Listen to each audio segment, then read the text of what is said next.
Hi there, and thanks for listening to another edition of Northern Transmissions. We have as our guest Haley from the band the Jezabels from Australia. We caught up with her just before the band was about to hop on stage at the Commodore Ballroom. The first thing we started talking about was working with Lachlan Mitchell, which is kind of interesting because he usually works with more heavier projects, as well as working with well-known producer-engineer Peter Katzis. We did our first demos with him and then all three of our EPs, and then we just decided it worked really well, so we kept going. But originally it was just that we knew him because of our manager, who also has, in Australia, he's a booker. Dave Batty's our manager, and he, for some reason, does find himself booking a lot of heavy bands too. So I think that's what they grew up. They've known each other for a long time. They grew up listening to some heavy music and that kind of thing. We find ourselves a little bit surrounded by people from the heavy music world, which I don't think is a bad thing. We actually like, particularly Lachlan and the sound side of it. We actually really like what it brings out in us. I think he lets us go kind of any direction, and plus he's while he is in I think it's a black metal band, and he's worked with a lot of metal, he also is really into like pop and like 80s ballads, and quite an eclectic taste. So that was why we kind of thought it was great, because he's a bit dramatic. We've had Lachlan mixing the majority of the EPs. I think someone else, Phil McKellar mixed the first one, but we just wanted to depart a little bit from our sound because we feel like we owe to people a development of sorts. It wasn't really that we were unhappy. We were always happy with everything that we sort of came up with, and a sound progressed. So we just thought, let's add some new ears to this, because the task was pretty huge for Lachlan to record and produce and pre-produce that album. So we kind of needed freshness, and also Lachlan was about to have a baby, so there was a deadline, and we really like that kind of, I guess, where Lachlan is like into really popular mainstream old music and black metal, there's also that indie side to us that we kind of wanted to tap into. Weird combination to be into like straight ahead pop, like popular pop music, and like black metal. Yeah, well, he's pretty open-minded. Like, when it comes down to it, he's not a snob of anything. And I think a lot of the time when people don't like pop, it's just because they wouldn't give it the time of day. Yeah. Whether or not it, that's up to them, whatever. But he grew up listening to Michael Jackson and that kind of thing, so, you know. But yeah, when we wanted to basically address someone directly and go, we really like what you do, and we all love, there's a couple of bands that we all love, and actually it's like one band that we all actually love, because our tastes are pretty different, and that's the National. So we thought, hey, there's no other records we all like, let's go with the guy that mixed this one.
that was the song Horsehead off the 2011 release Prisoner. We chatted a little bit about the band's various influences that came out on that record, as well as the making of the video for Endless Summer, which had a bit of an interesting story behind it. That is basically the process of our writing. Is I would personally describe it as a process of compromise, like constant compromise on the part of all of us, because like while none of us ever really get exactly what we would ideally want, I think the songs are enriched for that, because sometimes there's a weakness in getting such a pure thing like for yourself. You know, we add all our different kind of colours to it, and I think gradually, like, our first EP was a bit like, who are these guys? They don't know who they are at all. Like, the kind of songs were a bit more out there. I love it for its naivety, but the elements had, like, the four elements of us hadn't really come to gel at all in it. They were kind of competing with each other and not knowing each other's strengths, and eventually, we just learned each other's strengths. And like those, I think some of us are influenced by Fleetwood Mac, for example, but there's things as varied as, like, Heather's a classical musician, like she plays classical piano and she has a degree in it, and she doesn't listen to a lot of contemporary music at all, like rock and roll. I mean, she knows some, but she's probably more recently got into that just from the band. Whereas Nick probably only listens to contemporary music, like doesn't listen to anything prior to 1990 probably, and he's into metal and like technical kind of, well, he's very interested in rhythm, so metal and technical music, like that just happens to be one of the very rhythmic based genres at the moment, I suppose, like thrash and tech and whatever. But and Sam is really into kind of, for want of a better word, I'm going to say like earthy, kind of quite authentic artists, like that are raw and kind of beautiful, like rootsy. Yeah, he loves Gillian Welch, for example, and Lucinda Williams, and he loves acoustic guitar and that kind of thing. Whereas I like really inauthentic music. I have a problem with the terms authentic and inauthentic, actually, but I'm using them just because people understand them. Like, I love pop, and pop divas like Belinda Carlisle, and I love ABBA and canned stuff. And great, those are great. Exactly, they're all great. They're all great in their different ways, and I think it's a struggle sometimes because you just feel like sometimes you're pushing and pulling, but in the end, we've got a lot of great influences combined into a melting pot. And Lachlan was a great facilitator of all that, because he's got a very good ear for most types of music and a very good appreciation of it, so he let us kind of go in whatever direction we want, which is awesome. We've done most of our videos up until the most recent one, the Tricolour, and the first one we did with someone else, but most of the EP videos were done off with a friend called Mikey Hamer, who's actually Nick's flatmate. And we just started out with, like, because we've done a lot of stuff with friends, basically. Like, up until recently, we can start paying people, but most of the time it's always been, like, mates helping us out, and then we've eventually started paying them because they were good anyway. But, so the Endless Summer thing was kind of like a way of doing a bit of a romantic mini film, I suppose. We like a little bit of satire, a little bit of melodrama, like not that we're unserious about our music, but just that sometimes going over the top is really fun, and it's meaningful, but it's definitely a little bit over the top, and we like that too. The shoot itself was a bit troublesome, actually, because we had a bit of an issue with the council to do with the gun, but Really? yeah, because anyway, we're shooting on like an ex-shooting range, so they weren't actually allowed to have guns on there anymore, because it used to be. It was all very complicated, but I don't really understand how it worked out in the end, but it just did. Let's check out the track Endless Summer, also off the latest record, Prisoner. But before we listen to that, if you want any info about the about the Jezabels, you can go to their website, thejezabels.com, or you can follow them on Twitter at the Jezabels, or check out their Facebook page.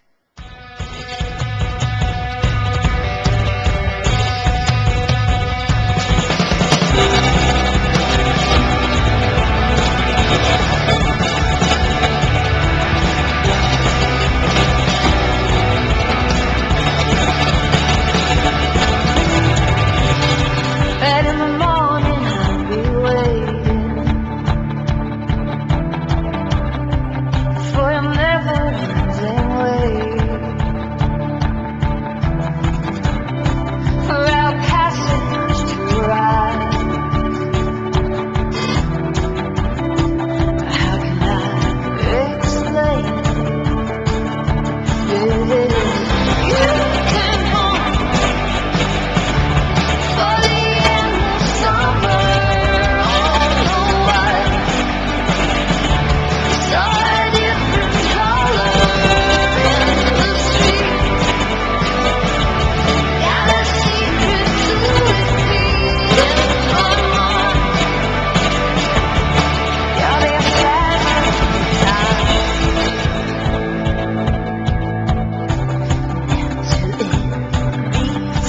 time.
Black witches hold my hand.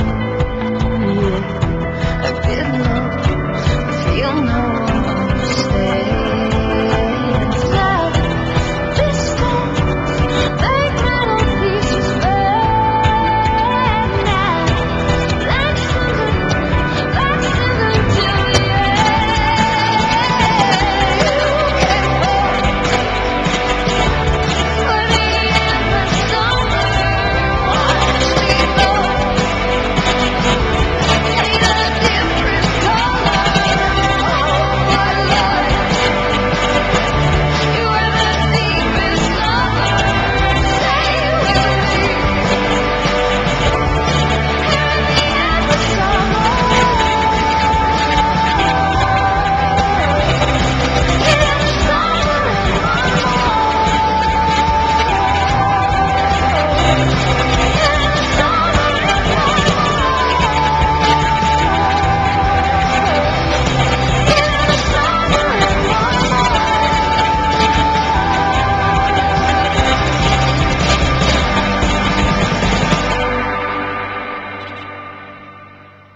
Thanks again for listening to Northern Transmissions. I hope you're enjoying our interview with Haley from the Jezabels.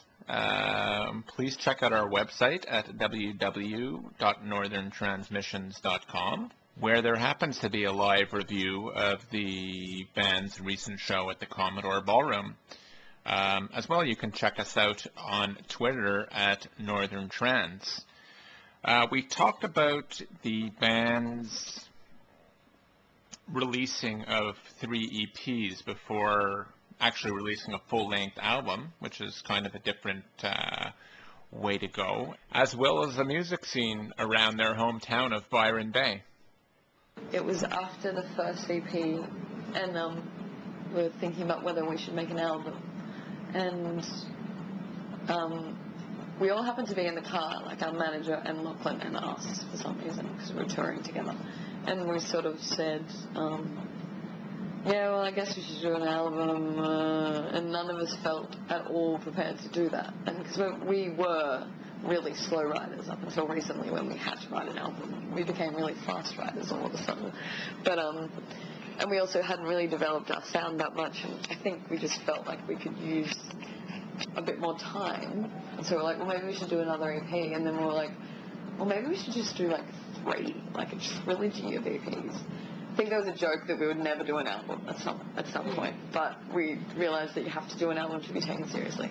So we said a trilogy, and then we started getting kind of excited by the conceptual side to that, like having a kind of joint aesthetic to them all and connecting themes lyrically and musically. I think that they do definitely develop, but there's tie, like there are definitely links between them all, theme-wise and music-wise as well, and lyrically as well. So yeah, that was definitely a conscious decision, and it was as well as being conceptual and creative, like that we were too scared to do an album. It was also kind of pragmatic and a business decision too, because we're independent in Australia, and like, so we release all our records ourselves, and it's cheaper, like it's kind of it's a way of getting more releases, Right. like, and you pay less for an EP than you do an album, and then 6 months later you can release another one,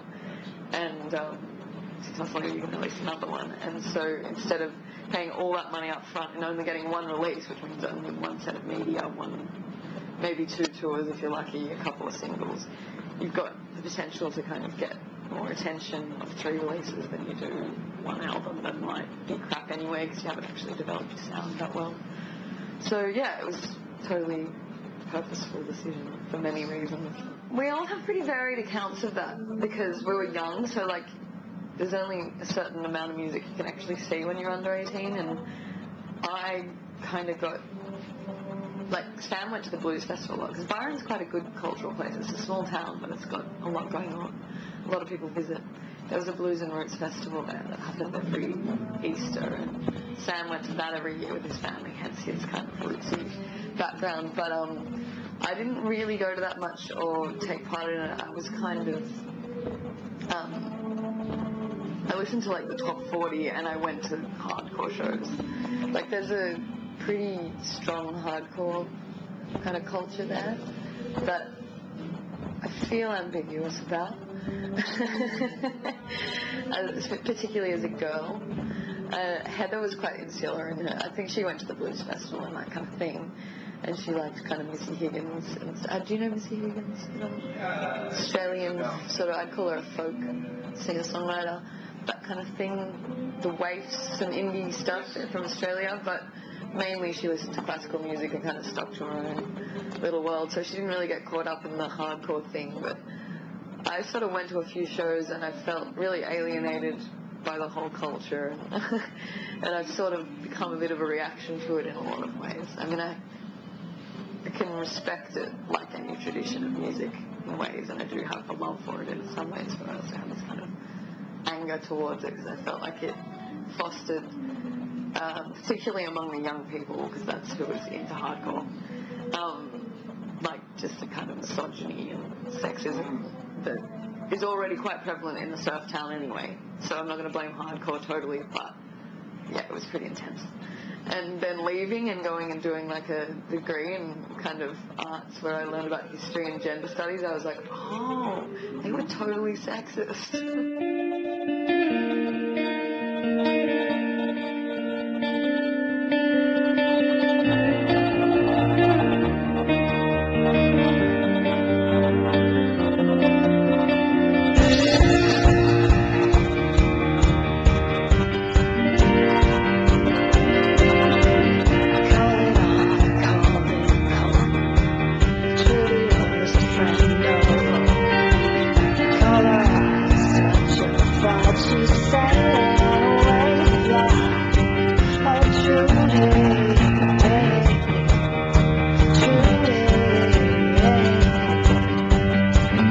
just called the town. We've got names on freedom. She's in self-destruct mode. One big night to end it all. Oh, truly, yeah. You're the meanest boy in the hills. I know he's groovy, yeah. But he only loves you when he's on pills. You can call it what you wanna call it. You know it's disco biscuit love.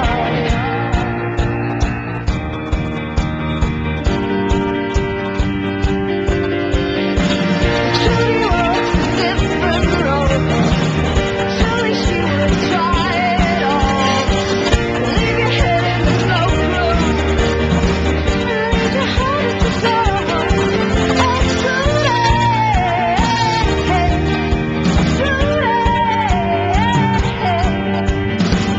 you touch the untouchable, because this stuff is no fun at all. Now empty these places and discards on the beat of the floor. Oh, truly, you're the meanest boy in the hills. I know he's groovy, yeah, but he only loves you when he's on pills. And it's not funny, it's what your body that makes you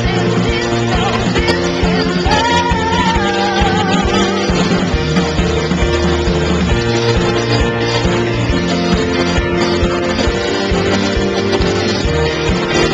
disco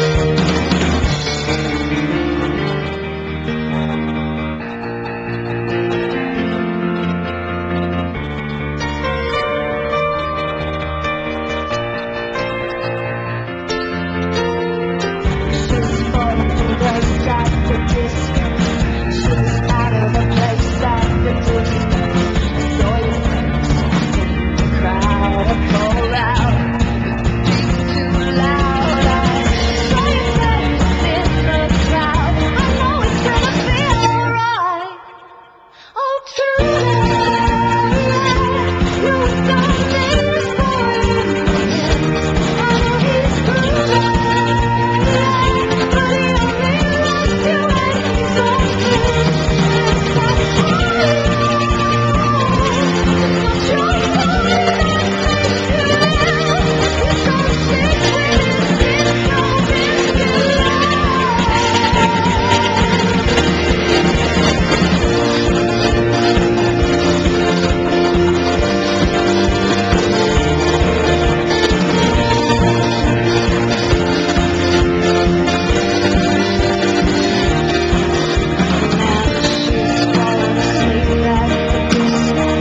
You're so sick when it's disco biscuit